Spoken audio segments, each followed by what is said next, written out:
Barabara kabisa mwanaspoti, na natumai ubuheri wa afya.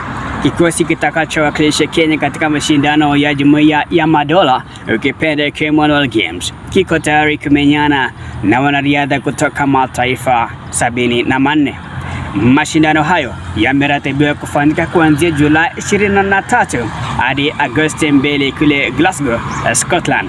Kenya itawakilisha na wanariadha 93 katika vitengo tofauti ikiwemo michezo ya walemavu.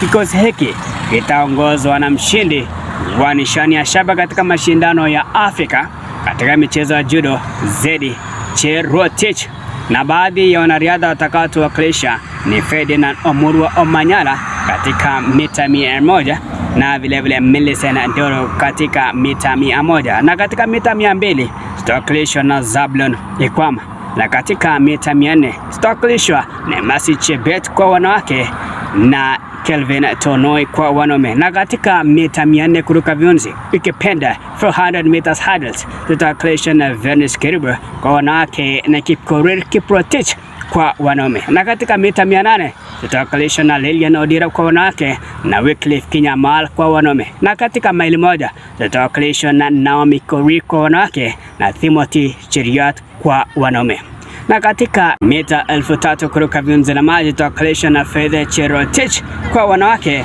na Edmond Serem kwa wanaume, na katika mita 5000 tutawakilishwa na Caroline Nyaga kwa wanawake na Matthew Kipsang kwa wanaume, na katika mita 10,000 tutawakilishwa na Miriam Chebet kwa wanawake na Daniel Ebenyo Simiyu kwa wanaume, na katika urushaji mkuki tutawakilishwa na Julius Yego na Irene Chepkembai. Hawa tu ni baadhi ya wanariadha watakaotuwakilisha katika mashindano hayo. Itakuwa ni kibarua kigumu kwa wakimbiaji hawa, lakini tuwatakie kila laheri. Yote 9 na 10 ni kwamba nitakukumbusha kwamba usisinzie wala usipepese macho, kwani utakosa mengi.